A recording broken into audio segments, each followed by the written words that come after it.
하나님 아버지 감사합니다. 주의 말씀을 삼가 듣고자 합니다. 성령께서 감동하시옵소서. 진리의 말씀을 가슴에 품고 이 말씀을 힘입어서 이 하루 주님의 뜻을 이루는 삶으로 나아가고자 합니다. 주께서 말씀하시옵소서. 삼가 듣겠나이다. 예수님 이름으로 기도합니다. 아멘. 오늘은 누가복음 19장에서 20장 말씀 읽겠습니다.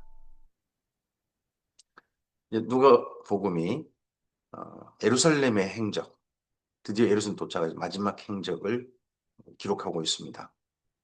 마태, 마가, 누가, 요한복음 모두 다 가장 많은 분량은 마지막 예루살렘에서의 행적입니다. 예수님의. 그래서 마지막 행적은 자세히 합니다. 여기도 누가복음 가운데 19장에서 24장이라고 하는 긴 분량이 마지막 예루살렘에서의 행적 분량입니다. 누가복음 19장입니다. 예수께서 여리고로 들어가 지나가시더라.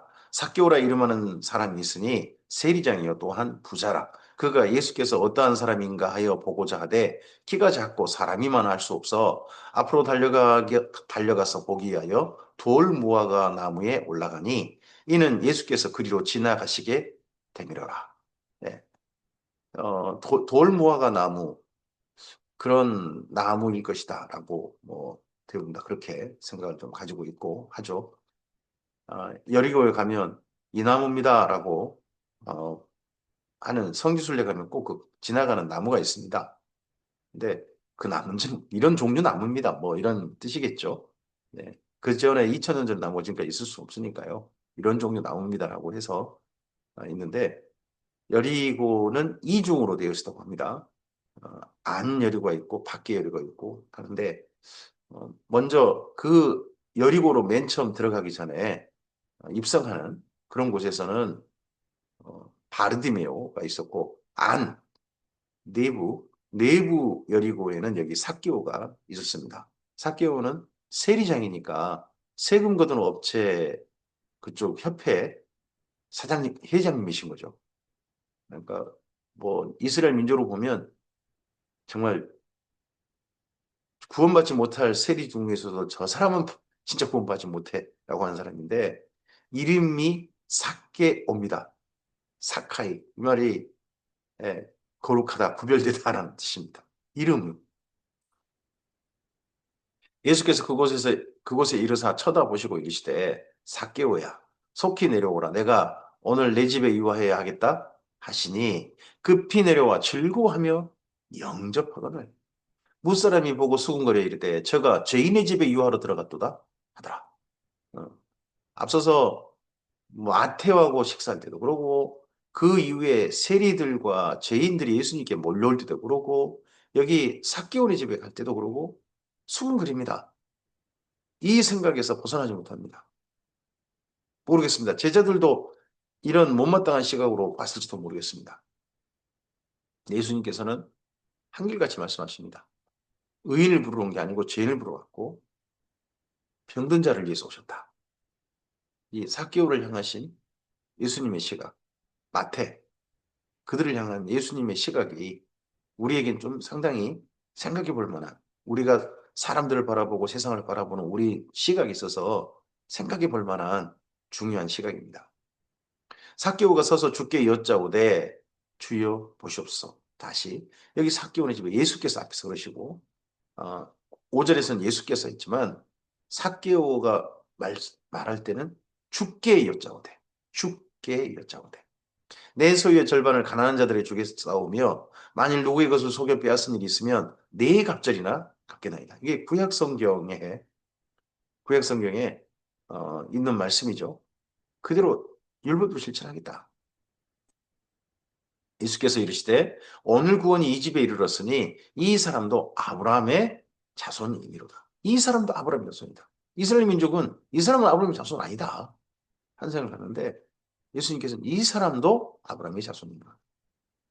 인자가 온 것은 잃어버린 자를 찾아 구원하려 함이니라. 그들이 이 말씀을 듣고 있을 때에 비유를 더하여 말씀하시니 이는 자기가 예루살렘에 가까이 오셨고 이제 그들은 하나님의 나라가 당장에 나타날 줄로 생각함이라. 이 무리들이 생각하는 하나님의 나라, 제자들을 중심한 하나님, 그들이 생각하는 하나님의 나라는 다윗이 세운 이스라엘의 왕국, 그런 하나님의 나라를 생각합니다. 우리가 생각하는 하나님의 나라와 예수님께서 말씀하셔서 우리에게 소개해 주신 하나님의 나라가 일치해야 될 텐데 말이죠.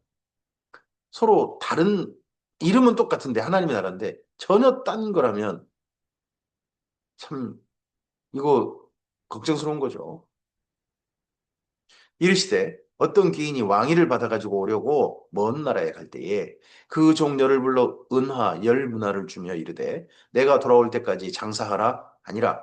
그런데 그 백성이 그를 미워하여 사자를 뒤로 보내어 이르되 우리는 이 사람이 우리 왕됨을 원하지 아니하나이다 하였더라. 예수님의 이 비유는 헤롯 헤롯 왕가의 그 자녀 중에, 헤롯 대왕의 아들 자녀 중에 왕이 되려고 할 때 그거에 대해서 이스라엘 민족이 원치 않아서 로마 제국에 로비를 했던 그 사건도 있고 해가지고 익숙한, 그 당시 사람들 익숙한 그런 비유라고 합니다. 귀인이 왕위를 받아가지고 돌아와서 은화를 준 종들이 각각 어떻게 장사했는지를 알고자 하여 그들을 부르니 그 첫째가 나와 이르되 주인이여 당신의 한 문화로 열 문화를 남겼나이다. 똑같이 열 문화를 한 문화씩 받았어요. 이 종들은 이 달란트 비유와 문화 비유는 다른데 달란트는 사람에 따라서 다섯 달란트, 두 달란트, 한 달란트잖아요. 근데 여기 문화 비유는 10명에게 각각 한 문화씩입니다. 모두 다 한 문화씩 받았습니다. 근데 한 문화 받은 한 종 중에 한 사람이 10문화를 남겼다는 겁니다. 주인이 이르되 잘하였다 착한 종이여 내가 지극히 작은 것에 충성하였으니 10골 권세를 차지하라 하고 그 둘째가 와서 이르되 주인이여 당신의 한 문화로 5문화를 만들었나이다. 주인이 그에게도 이르되 너도 5골을 차지하라 하고 또 한 사람이 와서 이르되 주인이여 보소서 당신의 한 문화가 여기 있나이다. 내가 수건으로 쌓아 두었었나이다. 이는 당신이 엄한 사람인 것을 내가 무서워함이라. 당신은 두지 않는 것을 취하고 심지 않는 것을 거두나이다. 주인이 이르되 악한 종아 내가 내 말로 너를 심판하노니 너는 내가 거두지 않은 것을 취하고 심지 않은 것을 거두는 엄한 사람인 줄 알았느냐. 그러면 어찌하여 내 돈을 은행에 맡기지 아니하였느냐. 가장 소극적인 방법이라죠. 은행이라도 맡겼으면 그 한 문화에다가 플러스 알파가 있었을 거라는 거죠. 그리하 했으면 내가 와서 그 이자와 함께 그 돈을 찾았으리라 하고 곁에 섰는 자들에게 이르되 그 한 문화를 빼앗아 10문화 있는 자에게 주라 하니 그들이 이르되 주여 그에게 이미 10문화가 있나이다. 주인이 이르되 내가 너희에게 말하노니 무릇 있는 자는 받겠고 없는 자는 그 있는 것도 빼앗기리라. 그리고 내가 왕됨을 원하지 않았던 저 원수들을 이리로 끌어다가 내 앞에서 죽이라 하였느니라.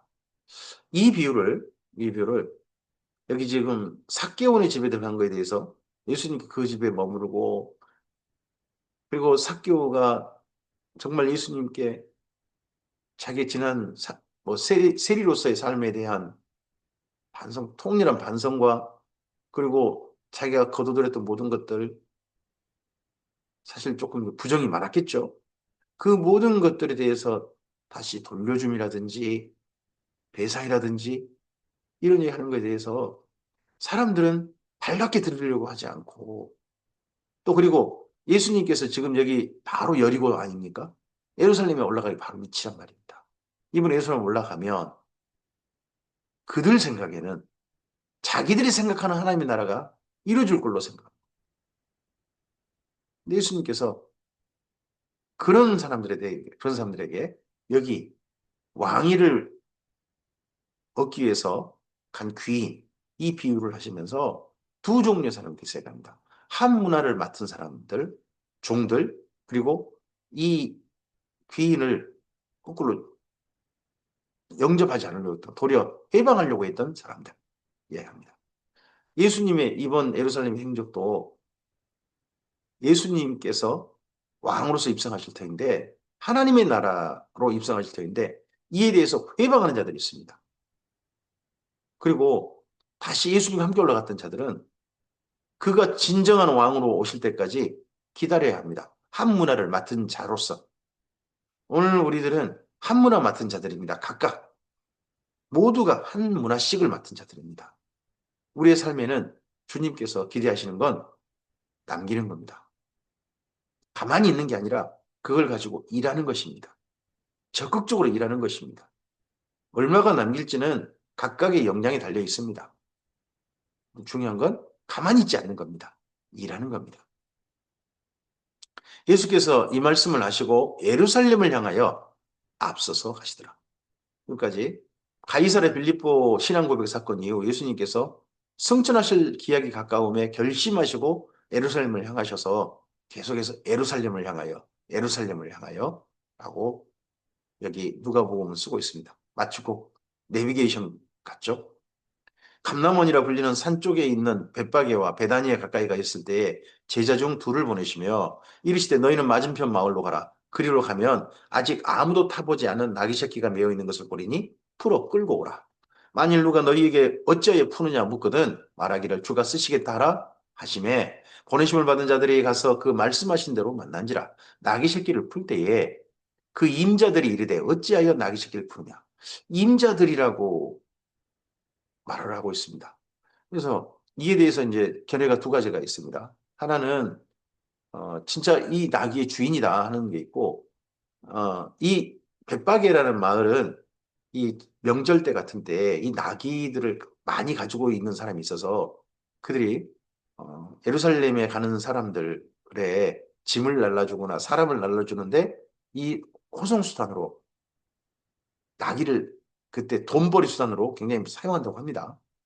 근데 그러한 나귀 중에 예수님께서 맡기신 나귀다 하는 사람도 있고 미리 예수님과 약속한 나귀다 그런 사람도 있고 합니다. 어쨌든지 나귀가 있는데 그 나귀가 예수님과 이미 약속된 나귀인 것은 분명한 것 같습니다. 그 전에 대답하되 주께서 쓰시겠다 하고 그것을 예수께로 끌고 와서 자기들의 겉옷을 나귀 새끼 위에 걸쳐놓고 예수를 태우니 가실 때에 그들이 자기들의 겉옷을 길에 펴더라. 마치 꼭 요즘 같으면 레드카드라고 그러죠. 쫙 레드카펫 쫙 까는 어, 레드카드를 했습니다. 레드카펫 그걸 쫙 깔아서 누구를 환영하는 그런 거 있지 않습니까? 여기도 이 제자들도 그렇게 이 사람들도 그렇게 했다는 것. 예수님 함께 가는 무리들이 그렇게 했다는 겁니다. 이미 감람산 내리막길에 가까이 오심에 제자의 온 무리가 자기들이 본 바 모든 등한 일로 인하여 기뻐하며 큰 소리로 하나님을 찬양하여 이르되 찬송하리로다 주의 이름으로 오시는 왕이여 하늘에는 평화여 가장 높은 곳에는 영광이로다 하니 주의 이름으로 오시는 이 하늘에는 평화여 가장 높은 곳에는 영광이로다. 이, 이 표현이 예수님의 탄생 때 있었죠. 천사들을 통해 있었습니다. 근데 여기 예수님이 이제 예루살렘 입성 때 또 이 표현이 있었다는 겁니다. 무리 중 어떤 바리새인들이 말하되 선생이여 당신의 제자들을 책망하소서 하거늘 대답하여 이르시되 내가 너희에게 말하노니 만일 이 사람들이 침묵하면 돌들이 소리 지르리라 하시니라. 가까이 오사 성을 보시고 우시며 이르시되 너도 오늘 평화에 관한 일을 알았더라면 좋을 뻔하였거니와 지금 내 눈에 숨겨졌도다. 날이 이를지라 내 원수들이 토둔을 쌓고 너를 둘러 사면에 가두고 또 너와 및 그 가운데 있는 내 자식들을 땅에 메어치며 돌 하나도 도리에 남기지 아니하리니 이는 내가 보살핌을 받는 날을 알지 못함을 인함이니라 하시니라. 성전에 들어가서 장사하는 자들을 내쫓으셨다는 겁니다. 예루살렘을 향하여서 예수님께서 이번에 올라오실 때 지속적으로 하시는 게 무엇입니까? 안타까워하시고 예루살렘아 예루살렘아 내가 너를 내 품에 안으려고 했던 게 몇 번이더냐. 또 예루살렘을 향하여서 선지자를 돌로 치는 자요. 이러시면서 탄식하시면 어렵습니다. 이 마지막 예수님의 입성 때도 예수님께서는 예루살렘을 향하여서 탄식하십니다. 슬픈 예언을 하십니다. 우리를 향해서 가까이 오시면서 예수님께서 하신 말씀이 슬픈 예언이고 안타까워하시고 하신다면 그것만큼 정말 공포스러운 게 어디 있겠습니까? 근데 예루살렘은 깨닫지 못합니다. 우리 인생이 주님을 만날 날이 점점 가까워지면 가까워질수록 우리를 기뻐하셔서 두 팔 벌리고 기다리고 계신 주님이 보였으면 좋겠습니다. 우리 인생의 날이 점점 기울어가면 기울어갈수록 안타까워하시면서 너 어떻게 그렇게 살았느냐 하고 그렇게 바라보신 주님은 아니셨으면 좋겠습니다. 성전에 들어가서 장사하는 자들을 내쫓으시며 그들에게 이르시되 기록된 바 내 집은 기도한 집이 되리라 하였거늘 너희는 강도의 소굴을 만들어도다 하시니라. 예수께서 날마다 성전에서 가르치시니 대제사장들과 서기관들과 백성의 지도자들이 그를 죽이려고 깨하되 백성이 다 그에게 귀를 기울여 들으므로 어찌할 방도를 찾지 못하였더라. 심지어 그들은 이 예수님을 죽이려고 했던 이 사람들은 이 종교 지도자들은 이번 명절 말고 다음에 하자. 이런 식으로까지 예수님을 어찌하지 못하는 그런 게 있었죠. 누가복음 20장입니다. 하루는 예수께서 성전에서 백성을 가르치시며 복음을 전하실세. 어, 예수님께 성전을 가르치셨다는 내용은 마가복음도 있고 마태복음도 있습니다. 근데 어떤 내용을 가르쳤느냐는 마태복음도 마가복음도 기록하고 있지는 않죠. 자세히 기록하고 있지 않아요. 근데 여기서 성전에서 백성을 가르치며 복음을 전하셨다는 겁니다. 누가복음은 그때 무슨 내용을 전했는지 누가는 상당히 궁금했던 것 같습니다. 그래서 이 사람 저 사람에게 그때 성전에서 예수님과 함께 그 자리에 있었을 사람들 그 사람들에게 물어보고 해가지고 증언을 확보한 모양입니다. 그래서 그때 복음을 전하셨다 하는 걸 정도로만 기록을 하고 있습니다. 대제사장들과 서기관들이 장로들과 함께 가까이 가서 말하여 이르되 당신이 무슨 권위로 이런 일을 하는지 이 권위를 준 이가 누구인지 우리에게 말하라. 거기는 그 성전은 대제사장들 허락받아야 한다는 거죠. 또 백성을 가르치는 것은 서기관들의 허락이 있어야 한다는 거예요. 대답하여 이르시되 나도 한 말을 너희에게 물으리니 내게 말하라. 요한의 세례가 하늘로부터냐 사람으로부터냐. 그들이 서로 의논하여 이르되 만일 하늘로부터라 하면 어찌하여 그를 믿지 아니하였느냐 할 것이요 만일 사람으로부터라 하면 백성이 요한을 선지로 인정하니 그들이 다 우리를 돌로 칠 것이라 하고 대답할 때 어디로부터인지 알지 못하노라 했다는 겁니다. 알지 못한다. 기억이 없다. 우리나라 뉴스에서 굉장히 많이 듣는 표현이죠. 기억이 없다. 생각이 안 난다. 알지 못한다. 이 종교지도자들이 이렇게 하고 발뺌을 합니다. 예수께서 이르시되 나도 무슨 권위로 이런 일을 하는지 너희에게 이르지 아니하리라 하시니라. 그렇지만 그 다음 말씀 붙이십니다. 그가 또 이 비유로 백성에게 말씀하시기 시작하십니다. 그 지도자들이 아니라 종교지도자들이 아니라 백성들에게 말씀을 듣고 있는 백성들에게 말씀하셨다는 겁니다. 한 사람이 포도원을 만들어 농부들에게 세를 주고 타국에 가서 오래 있다가 때가 이름에 포도원 소출 얼마를 바치게 하려고 한 종을 농부들에게로 보내니 농부들이 종을 몹시 때리고 거저 보내었거늘 다시 다른 종을 보내니 그도 몹시 때리고 농욕하고 거저 보내었거늘 다시 세 번째 종을 보내니 그 종도 상하게 하고 쫓은지라. 포도원 주인이 이르되 어찌할까 내 사랑하는 아들을 보내리니 그들이 혹 그는 존대하리라 하였더니 농부들이 그를 보고 서로 의논하여 이르되 이는 상속자니 죽이고 그 유산을 우리 것으로 만들자 하고 포도원 밖에 내쫓아 죽였느니라. 그런즉 포도원 주인이 이 사람들을 어떻게 하겠느냐 합니다. 농부 일단 이 비유 중에 아니 아들을 죽여버린다고 그 포도원이 이 지금 소작 맡고 있는 사람들 그 사람들에게 그것이 될 수 있겠습니까? 말도 안 되는데 엉뚱한 정말 말도 안 되는데 그런 생각을 가지고 그렇게 아들을 죽인 일이 있다는 겁니다. 포도원 밖에 내쳐 죽였는데 그런즉 포도원 주인이 그 사람들을 어떻게 하겠느냐 와서 그 농부들을 진멸하고 포도원을 다른 사람들에게 주리라 하시니 사람들이 듣고 이르되 그렇게 되지 말아지리다 했다는 겁니다. 이 비유가 마태 마가복음은 어, 여기 지금 온 지도자들, 종교 지도자들을 향해서 하신 말씀으로 되어 있습니다. 근데 종교 지도자는 뭐라고 답하느냐? 저 못된 소장농들은 전부 다 죽이고 세를 적절하게 줄 사람들한테 이 포도원을 맡기게 될 겁니다. 예수님이 그러시자 건축자의 버린 모퉁이, 버린 돌이 모퉁이 집에 모퉁이 돌이 된 줄 알지 못하느냐. 그 도리에 부딪힌 자는 전부 다 깨어지리라 하는 쪽으로 이야기를 하셨습니다. 근데 여기 누가복음은요, 똑같은 비유인데 지도자들을 향한 말씀이 아니라 백성들에게 말씀하셨다는 걸로 이야기합니다. 백성들은 이런 소장농의 입장에 있는 사람들이 많은 것 같습니다. 고용, 고용주의 입장이 아닌 게 아니라 그곳에 임대 맡은 사람들, 그것은 많은 것 같습니다. 이 못된 이런 노동자들이 있어가지고, 임대업자들이 있어가지고, 이런 일을 했다면 어떻게 하겠느냐 했을 때, 애초에 그들은, 뻔히 결과는 뻔하죠. 하지만 이들은 할 말은 그렇게 되지. 이런 일이 없어서야 될 텐데요. 그런 일 있으면 안 되죠. 이런 식으로만 말했다는 겁니다. 그들을 보시면 이르시다. 이 그들이란 지도자들이 아닙니다. 백성들입니다. 그러면 기록된 바 건축자들의 버린 돌이 모퉁이에 머릿돌이 되는 이함이 어찌함이냐. 무릇 이 돌 위에 떨어진 자는 깨어지겠고 이 돌이 사람 위에 떨어지면 그를 가루로 만들어 흩으리라 하시는 똑같은 말씀을 하셨어요. 근데 백성들에게 이 말씀을 하셨습니다. 근데 서기관들과 제사장들이 예수의 이 비유는 자기들을 가리켜 말씀하신 줄 알고 즉시 잡고자 하되 백성들을 들어가다. 자기들을 향한 말이라는 게 분명히 들렸다는 겁니다. 모두 우리 지나가면 어떤 사람들 보고 앞에 두고 이런저런 말 할 수 있죠. 근데 그 말을 하면 자기를 향한 말인 줄 사람들 어떤 그 사람은 당장 알아채겠죠.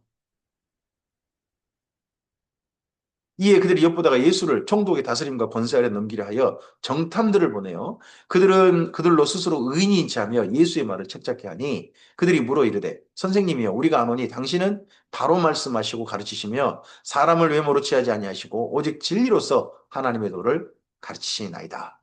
이 와서 우리가 가이사에게 세를 바치는 것이 옳으니까 옳지 아니하니까 하는 질문하는 사람들의 그 보낸 사람들이 이 지도자들이었다. 종교 지도자였다. 이유가 뭐냐? 어쨌든 예수님을 그 로마의 그 다스림 속에 집어넣어 가지고 그를 책잡게 하고 문제 삼아서 어쨌든 로마로 하여금 처벌하게 만드는 징벌하게 만드는 그런 일을 하게 하려고 이 질문했다는 겁니다. 우리가 가이사에게 세를 바치는 것이 옳으니까 옳지 않으니까. 그러면 여기 지금 현재 로마의 어쨌든 로마의 제국 지배하에 있지만 예루살렘에 절기를 지키러 온 이스라엘 민족은 우리가 어떻게 로마한테 세를 바쳐? 이런 생각을 가진 사람이 많았던 모양이죠. 예수께서 그 간계를 아시고 이르시되 데나리온 하나를 내게 보이라. 누구의 형상과 글이 여기 있느냐 대답하되 가이사의 것입니다.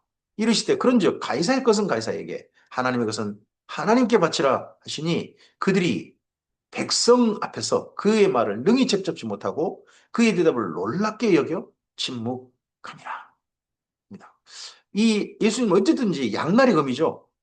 바치라 그러면 여기 백성들에게 내국노라고 매도하려고 했고 바치지 말자 하면 로마 제국에 고발하려고 하고 양날의 검이었는데 예수님께서는 가이사의 것은 가이사에게 하나님의 것은 하나님께 하는 겁니다. 근데 이 표현이 어디가 있냐 그러면 지금 예수님께서 성전에 오시지 않습니까? 그러면 성전에 어떤 여인의 뜰이나 이런 들어가는 게 아니고 솔로몬 행각이라 불리는 그 넓은 뜰이 있습니다. 그 당시 이 수룹바벨 성전을 중축하고 있어서 그 솔로몬 행각이라 불리는 그 넓은 뜰에 거기에 있는데 거기에 써져 있는 편이 이 편이라고 합니다.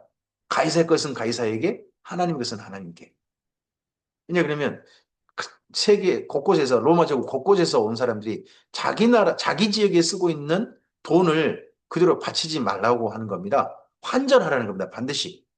그래서 여기 성전에서 쓰고 있는 통용되는 돈이 있습니다. 그 돈으로 바꿔라. 이건 뭐 옛날 이스라엘 민족의 돈은 아닙니다. 그 당시에 이곳 아, 이쪽 시리아 제국, 시리아 어떻게 보면 시리아 지역, 시리아 지방 총독, 그 총독이 그 나라 안에 그쪽에서 통용되는 돈인데 그 돈으로 바꿔서 환전해가지고 내려갈 때 성전세 내려갈 때 그때 그 성전 그 벽에 쓰여 있는 표현이 이 표현이라고 합니다. 가이사의 것은 가이사에게, 하나님의 것은 하나님께. 예수님이 그 표현을 그대로 인용하는 겁니다. 너희가 이 말을 이렇게 써가지고 지금 이렇게 하고 있지 않느냐. 자기들이 한 말이 아닙니까? 근데 책도 잡지 못하고 놀랍게 여겨서 돌아갔다는 거죠.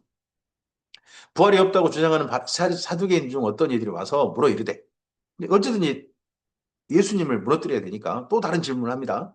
선생님이요, 모세가 우리에게 써주기를 만일 어떤 사람의 형이 아내를 두고 자식이 없이 죽으면 그 동생이 그 아내를 취하여 형을 위하여 상속자를 세울지니라 하였나이다. 그런데 칠형제가 있었는데 마지가 아내를 취하였다가 자식이 없이 죽고 또 둘째와 셋째가 그를 취하고 일곱이 다 그와 같이 자식이 없이 죽고 그 후에 여자도 죽었나이다. 일곱이 다 그를 아내로 취하였으니 부활 때 그 중에 누구의 아내가 되리까 합니다. 이 질문을 했을 때 무슨 이런 황당한 질문이냐? 아니, 그게 황당한 질문이 이제 아니라는 겁니다. 이 질문과 관련해서 우리가 조금 연결성 있게 봐야 될 게 어디냐 그러면 요한복음 4장에 있는 사마리아 수가성 우물가 여인의 이야기입니다.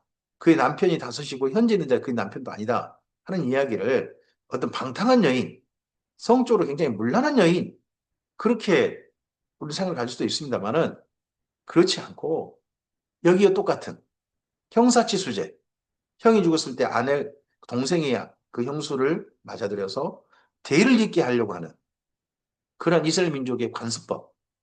모세 때 정해진 관습법이고 지금 예수님 때까지도 그대로 어떻게 보면 실천되고 있는 그런 관습법이라는 거죠. 그 관습법의 얘기 때문에 이건 우리 입장하고 다르다 그래가지고 뭐 거절하거나 뜻밖의 전혀 황당한 이야기다. 아니요, 그들에게는 상식적인 이야기일 수 있다는 겁니다. 예수님과 함께 있는 무리들에게는 예수께서 이르시되 이 세상의 자녀들은 장가도 가고 시집도 가되 저 세상과 및 죽은 자 가운데서 구원함을 얻기 합당히 여김을 받은 자들은 장가가고 시집가는 일이 없다는 겁니다. 그들은 다시 죽을 수도 없나니 이는 천사와 동등이요 부활의 자녀로서 하나님의 자녀임이라. 다른 성경 표현은 마태, 마가복음은 천사와 같아서 이렇게 했죠. 근데 여기는 천사와 동등이라고 표현을 했습니다. 음, 누가는 여기 지금 로마 쪽 사람들의 그쪽 사람들의 그 천사 인식 그런 거에 대해서 조금 좀 더 이해가 좀 되도록 그들의 인식이 가깝도록 표현을 쓴 것 같습니다. 천사와 동등이다. 근데 마태, 마가는 그렇게 쓰지 않죠. 천사와 같아서 시집가고 장가간 일이 없다. 이쪽은 이 로마 쪽은 천사가 얘도 낳고 막 그런단 말이죠. 애기 천사도 있고 그런단 말이죠. 동등이다는 표현으로 그래서 좀 더 좀 부드럽게 넘어가는 그런 게 좀 있는 것 같습니다. 죽은 자가 살아난다는 것은 모세도 가시나무 떨기에 관한 글에서 주를 아브라함의 하나님이요 이삭의 하나님이요 야곱의 하나님이시라 칭하였나니 하나님은 죽은 자의 하나님이 아니요 살아있는 자의 하나님이시라 하나님에게는 모든 사람이 살았느니라 하시니 서기관 중 어떤 이들이 말하되 선생님 잘 말씀하셨나이다 하니 그들은 아무것도 감히 더 모를 수 없음이더라. 그래서 예수님을 어쨌든 책 잡고 흠기를 내려고 했던 그런 시도는 이제 더 이상 하지 못하게 됐습니다. 그러자 예수께서 이제 거꾸로 그들에게 예수께서 그들에게 이르시되 사람들이 어찌하여 그리스도를 다윗의 자손이라 하느냐 시편에 다윗이 친히 말하였으되 주께서 내 주께 이르시되 내가 내 원수를 내 발등상으로 삼을 때까지 내 우편에 앉았으라 하셨도다 하였느니라. 그런즉 다윗이 그리스도를 주라 칭하였으니 어찌 그의 자손이 되겠느냐 하시니라. 그러자 더더구나 이제 말을 못하게 되는 이 사람들이 나서가지고 예수님과 뭐 대화하려고 하는 것도 쉽지 않고 주저주저하게 되는 그런 분위기로 갑니다. 그러고 난 다음에 이 지도자들을 향하여서 지도자들 대상으로 예수님께서 백성들에게 말씀하십니다. 모든 백성이 들을 때에 예수께서 그 제자들에게 이르시되 제자들에게 말씀하시는 형식으로 해서 백성들에게 말씀하시는 겁니다. 긴 옷을 입고 다니는 것을 원하며 시장에서 문안받는 것과 해당의 높은 자리와 잔치 윗자리를 좋아하는 서기관들을 삼가라. 그들은 과부의 가산을 삼키며 외식으로 길게 기도하니 그들이 더 엄중한 심판을 받으리라 하시니라. 예수님께서 마지막에 여기 예루살렘 성전에서 모든 논쟁, 성전 논쟁 끝나고 난 다음에 정말 심판받을 대상으로 사두개인들, 성전을 차지하고 거기 제도를 갖다가 오염시켜 가지고 자기들 이익의 수단으로 성전을 제도를 살려고 있는 그 사람들을 예수님께서 심판의 대상으로 말씀하신 게 아니라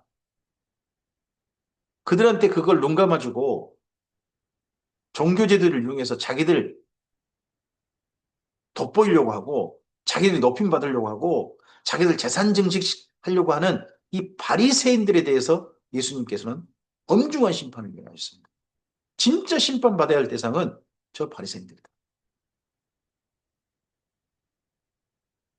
우리나라의 교회도 한 번쯤은 생각을 해봐야 됩니다. 이런 말씀이 있어서. 거룩한 척, 아니, 거룩한 형태로, 교회 형태를 이루고, 그리고 종교를, 세계를 이루고 난 다음에, 그걸 이용해가지고, 실질적으로는 자기 이익을 열심히 챙기고 있고, 자기 높아지려고 하는 사람들, 그런 사람들이 우리나라 기독교를 혹여나 주도한다면, 여기 바리새인들에게 예수님께서 성전에서 엄중한 심판이 있을 것이다 하는 말씀과 연결을 안 할 수가 없어요. 주님의 교회가 이 땅 가운데서 이런 사람들이 지도자인 게 아니라 정말 하나님의 나라를 이 땅에 실현하고자 하는 오늘 하나님의 나라를 살고자 하는 사람들이 주님의 교회를 이끌고 이 땅에 있는 모든 교회들을 그렇게 돌보는 우리 대한민국이었으면 좋겠습니다. 오늘 여기까지 말씀입니다. 예수님의 이제 예루살렘 행적이 이루어집니다. 그런 가운데 예수님 예루살렘 올라가시기 전에 큰 위로가 되었던 사건이 나사로 사건이지 않았나 싶습니다. 죄송합니다. 삭개오 사건. 삭개오 사건이지 않았나 싶습니다.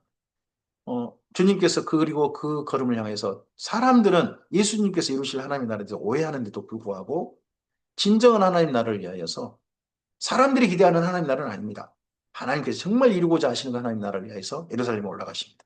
오늘 우리들 삶 속에서도 우리의 생각과 하나님께서 말씀하신 하나님 나라가 혹여나 딴 데를 보고 있는 그런 하나님 나라가 아니었으면 좋겠습니다. 같은 데를 보고 일치하는 그런 하나님의 나라였으면 좋겠습니다. 오늘 우리 삶을 통해서 그런 하나님의 나라가 실현되길 바랍니다.